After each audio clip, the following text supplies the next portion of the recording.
Hello, my name is John Teply, and today we are talking with Kathy Schoeppner. She's an artist who lives in LA, and she does these marvelous paintings in which there's contrast. That's how I've generally seen her work, where the one she did for the 7th Generation Project, there's a great contrast in the it's a sunset, and so the colors are kind of extreme, and then it's also from she's looking through a flower, so there's the up front versus out to the horizon, and it and it's a beautiful painting. How are you doing, Kathy? I'm doing well today, thank you. Great. So when you're looking at a canvas and it's all blank, how do you start it? Yeah, I don't have any issues with that. I know a lot of artists sit down and they struggle with what to paint, whether they're a beginner or they do it a lot and they have no idea. I have so many ideas, I can't do them all. And sometimes I start on something and I realize this isn't going to turn out well. But I just dive in, I start filling the canvas. And I had a teacher a long time ago who said, if you don't know what your composition is going to be like when you start, just fill the canvas, just cover the gesso or the blank spaces on your canvas and start working things out. So I take a more sculptural approach to painting instead of drawing an outline and kind of, figuring out that. I start with more of a value study, but just in blocks, in big shapes. And I kind of sculpt it from there and refine the drawing as I go. Well, that sounds like there's a bit of chaos in that start. Sometimes, just that if you know what you're going to do exactly and you can lay it out, clearly there's no chaos, but you're willing to take extreme chances, with how you begin, and it would seem like that would leave you open to lots of accidents. Happy accidents, hopefully. Of course, the approach with a landscape is different from a portrait or a figurative drawing. If you're drawing a person and you need it to look like them, you're going to want to plan that out a little differently, but landscapes are very forgiving. You can add things or take things away or change your point of view to suit what you want, and no one is ever going to see that moment in time the same way you did, so they're not going to know if you took liberties with it or happy accidents happened and you decided to leave it a little bit different than reality. Well, I mean, that's really true. I mean, you could do a very detailed tree, or you can make one that looks like a popsicle, and nobody's going to say, well, that's not a tree. But that's not quite the same with a portrait, because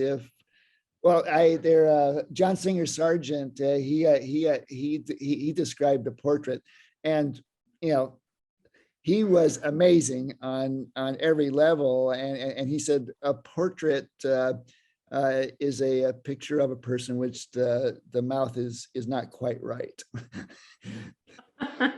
Yeah. And anybody who's done portraits gets that. Yeah, but I appreciate doing portraits too, because there's a life, especially if you have someone sitting for your pose. It has more life than it does if you just use a photograph, and I think there's a vibrancy to it and kind of a subtle shift in expression that happens over time. So Sure.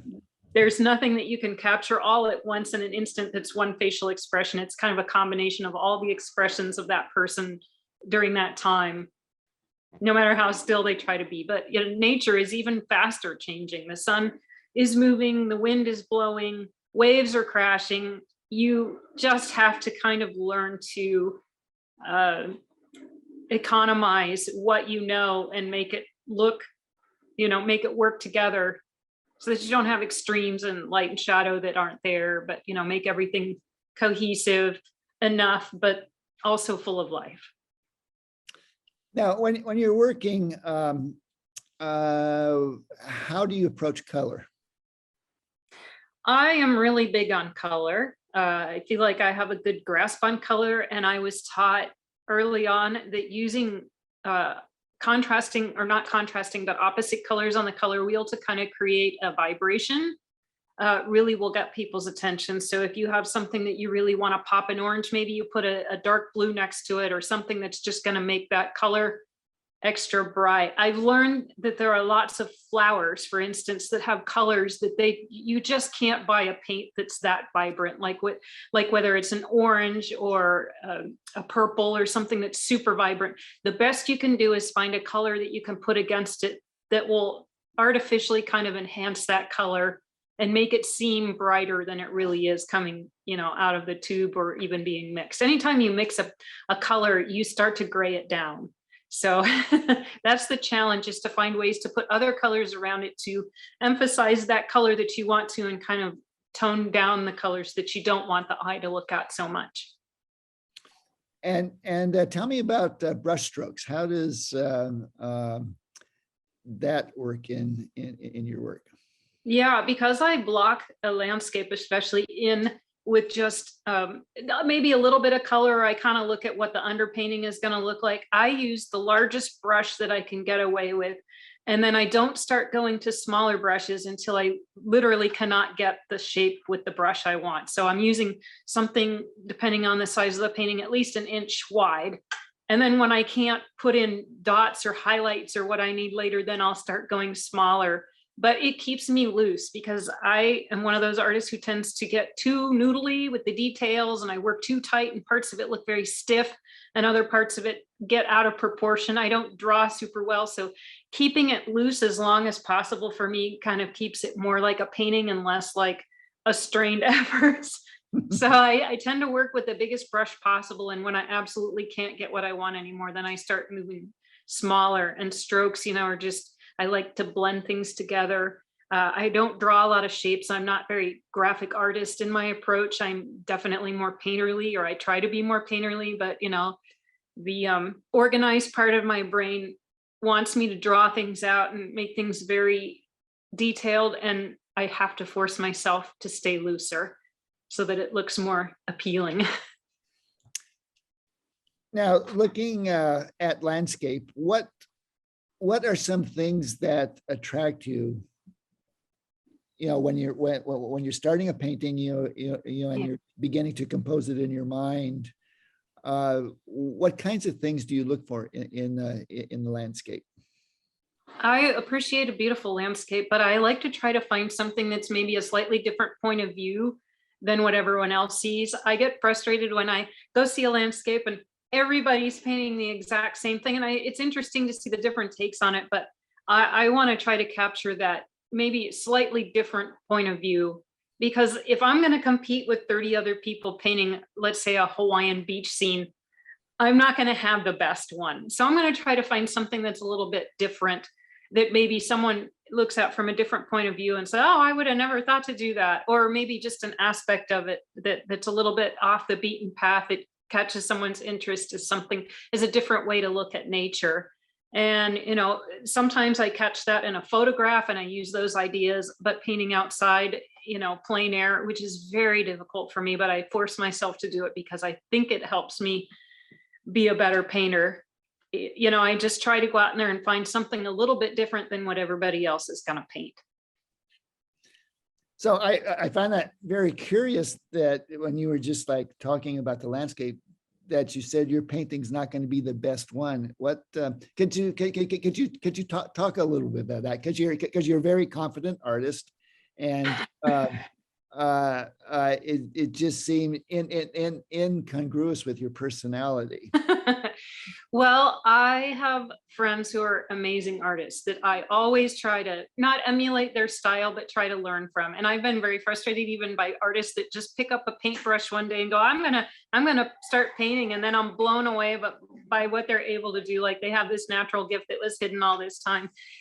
And so I work with a lot of artists that it's like they say in tennis, always play somebody in tennis who's better than you, so that you get better. Don't play someone who is terrible at tennis, because it's not going to help you grow. So I paint with painters who are better than I am.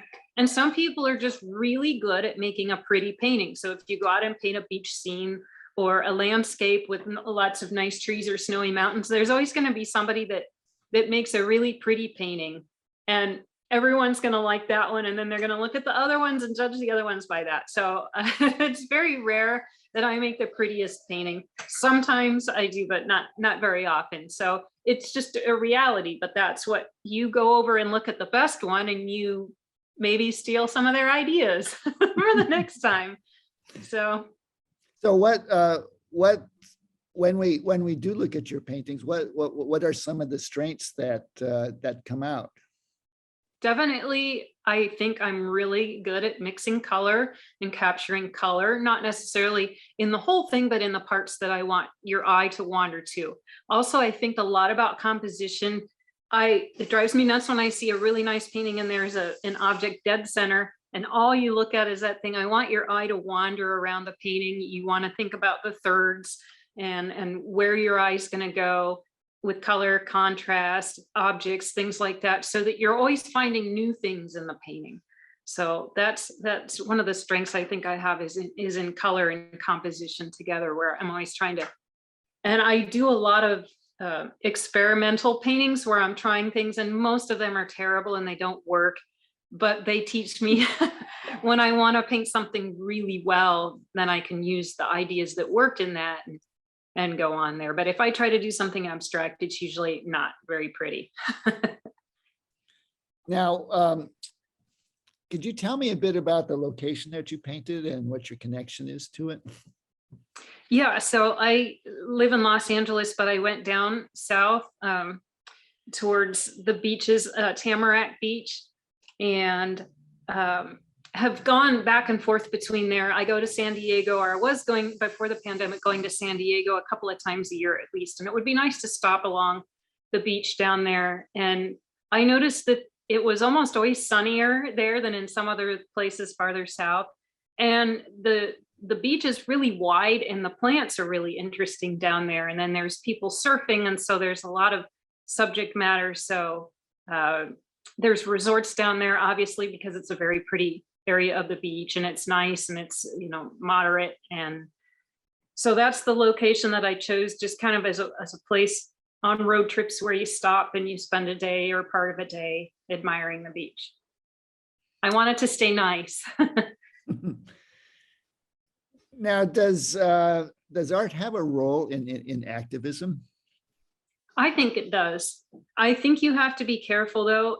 Well, some artists go for the shock value and they really want to disturb people or, provoke people. I like the more subtle approach, but I definitely think all art, whether you mean it to be or not, is political, or it's saying something. It's saying, I appreciate this, or I want you to think more about this, or, with the oceans, you paint that. It's like, look how nice this is. Why would you want to ruin that kind of activism? And I think putting on shows and raising awareness in a more subtle way also makes it approachable for people, where they see things maybe they hadn't seen before, and hopefully they think about things the way they hadn't before. If you never go out and you don't see the ocean and you don't realize what could be happening to it and you don't care, then you're not going to do anything about it. So we're winding down now. Is there something that you would like to talk about that we didn't cover? I think that the idea of going back to the location, I don't know if I can do it every year because of the scale of the painting is beyond what I normally am comfortable doing, especially this one, this one was done partially on location and partially, in the studio. Yeah. But it's interesting, the idea of seeing how it changes from year to year. And it would be difficult for me, as I've seen in parts of LA, to maybe go back to that location and it was built up or inaccessible or full of trash or just whatever it was that it had changed. And I've seen this happen around LA, especially during the pandemic. Places that I used to like to go to are not the same anymore. And that's difficult. And I'm hoping that there'll be other places that maybe come up and can be rejuvenated or cleaned up or, refreshed. And so we've had a lot of challenges. I know that the amount of just during the pandemic, the amount of trash in this area and the amount of just kind of putting everything on hold as far as keeping the environment clean and nice, and it has been kind of put on hold. And so I worry about, just saying, oh, well, it's pandemic. We got to do what we got to do. Let's use more plastic. Let's do this, everything from more to-go containers to less concern about picking up trash, to less concern about how people are living. And I hope we can kind of rewind some of that. So that's one of my main concerns with going back there now. I'm a little afraid of what it might look like. Okay. Well, we've been talking with Kathy Schoeppner, and it's been a lovely conversation.